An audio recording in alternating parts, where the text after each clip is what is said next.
Magandang araw ho sa inyong lahat mga kapatid. Pag-usapan natin ngayon ito pong sina VP Sara. Sabi rito, Marcos Duterte reconciliation. Yan. Sabi ni VP, mag-sorry muna sila. Now, tanong, kanino po magsusorry dapat? No, kanino raw po dapat mag-sorry etong sina PBBM? Yon. Ito ngayon ang sabi sa balita ho ng GMA News. Yan. Vice President Sara Duterte on Tuesday said she would forgive PBBM and his allies should they apologize to KOJC. Yan. When Davao Police served an arrest warrant on detained televangelist Kibuloy. Yon. So, grabe, no?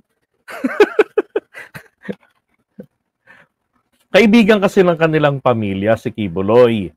Yon. So kumbaga ano ba, mahalaga pa pala yung kaibigan ng pamilya ninyo kaysa presidente ng palit. Hindi, ano lang, pinatunayan lang din po talaga ni Sara yung sinabi niya noon na hindi talaga sila magkaibigan ni PBBM. Nagkakilala lang sila during the campaign period at dahil sa trabaho nagkasama sila. So yung kanyang mga sinabi ron sa atin sa mga proclamation rallies, lahat po yun pala kasinungalingan. Nasabi niya kasi doon, ako ang in-apply ko ang sarili ko kay PBBM, nagawin niya ako na mag-vice president niya. Kung hindi lang si BBM, di ako takbo. Diba? Tapos yung recently, sabi niya ron sa run press con niya, halos maglumuhod raw po sa kanya si Aling Lina, si Baba Lina, na nagmamakaawa na sige na tumakbo ka na, mag-BP ka na kay Bonget. Kasi pag hindi, kailangan mong madala yung mga Bisaya kay Bonget. Kung hindi, tatalunin kami ni Lenny. Sus! Yun ang problema rin kay Amy. Walang tiwala po. Wala na po talaga naman siyang tiwala sa mga loyalista. 'Di ba? Wala siyang tiwala sa mga loyalist.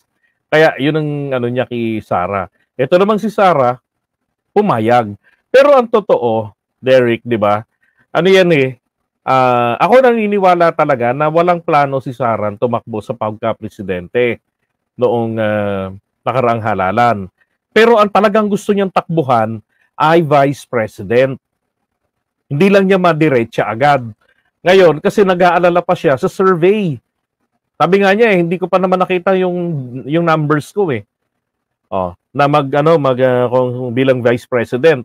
Ang nakita niya lang kasi from the very start siya na yung nangunguna na possible presidential candidate sa mangunguna mulat sa poll.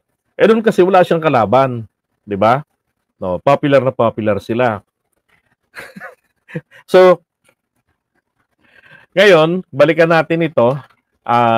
Makita mo lang rin dito, no, yung feeling feeling entitled talaga.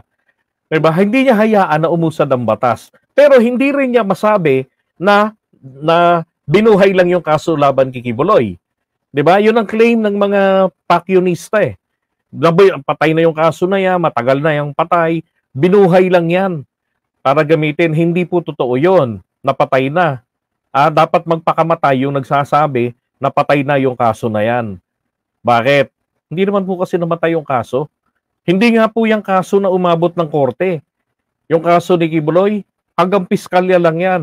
At ang piskalya ng Davao City hindi nga dapat hinawakan. Dahil po, conflict of interest, napaka-influential na tao niyan sa kanilang lugar. Ultimong NBI, naka-payroll sa kanya. Ultimo mga politiko, di ba? Ngumangang na sa kanya para sa naniniwala kasi sila na kaya niyang magbigay ng milyon-milyong boto dahil galing dun sa kanilang mga miyembro na pag inendorso niya, iboboto nila. So hindi ho dapat yung hinawakan ng piskalya ng Davao City. Ano pa nangyari doon? No, hindi naman nakapagtatakan dinismiss yung kaso. Pero yun po ay appealable. So, inapila nung Amanda sa DOJ nung panahon ni Digong, dahil nga po protektado ni Duterteng matanda etong si Kibuloy. O yun, panahon na ni PBBM. Saka lumabas yung probable yung tawag dito, yung resolution nila kung may probable cause ba. O di nagkaroon ng indictment, nakasuhan si Kibuloy, nahuli, di ba? Nakulong. So yun ang gusto mangyari ni Sara, na mag-sorry. Tapos anong next dito pag nag-sorry? Sina PBBM. Sila General Torre. Hihingiin naman nila ngayon ay ipaatras ang kaso laban kay Kibuloy. Bakit? Kaya pala nilang takot-takutin, kaya pala nilang utu-utuin na magbabati na tayo, pwede tayo magbati, basta mag-sorry kayo, kina-Pacquiao. 'Di ba? Pagkatapos nun, makipagbiso-biso ako sa inyo, kailangan ipaatras nyo yung kaso. Ay, nako. Diba? Kaya hindi dapat nga pagkatiwalaan. Ako, wala naman para sa akin, wag na magbati-bati. Diba? Away-away na lang. Utragis eh. Ano ba to? Philippine politics is plastikan. Diba? There is no permanent enemy, ika nga. What is permanent is the word change and their interests. That's the Philippine politics. Hanip na mag-sorry daw muna. The vice president whose family has been long-time ally of Kibuloy also sought an apology for people who were troubled by the hearings at the House of Representatives Quadcom. Ay nako, ewan ko. So iwan natin muna si Inday.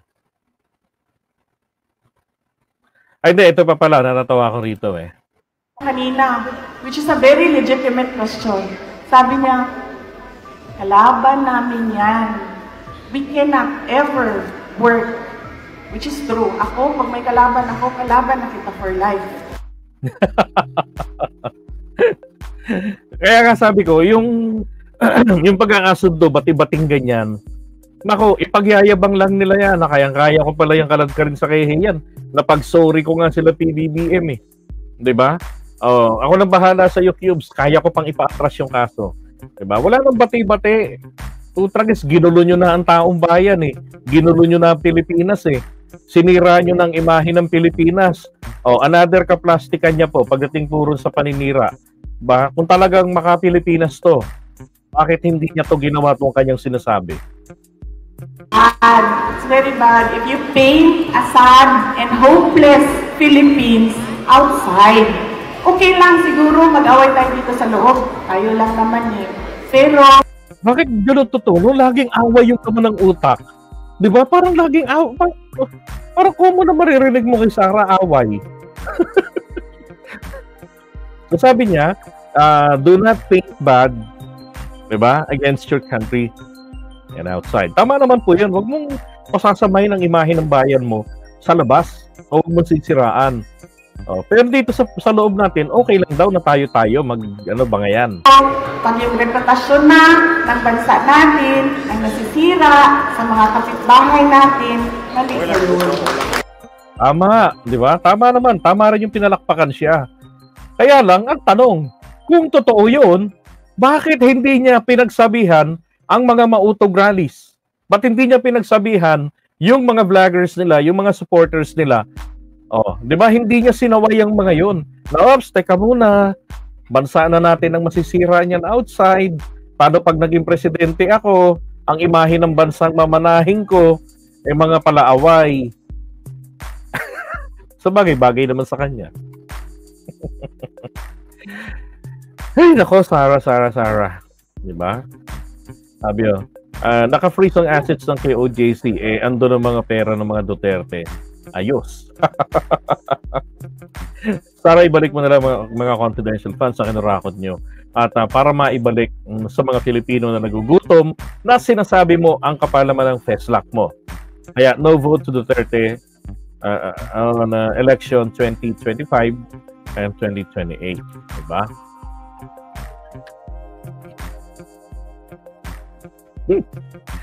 Sabi, kung saan dinala ang issue, parang hindi, kung saan dinala ang issue, parang hindi abogada. Pati criminal activity, binigyang halaga above the law. Talagang sira ulo. Okay, so buyers po muna mga kababayan. Kita-kits tayo sa Quadcom. Ay, Quadcom. Sa hearing ngayon ni Kibuloy sa Senado. Okay? So, thank you so much and God bless po sa inyo.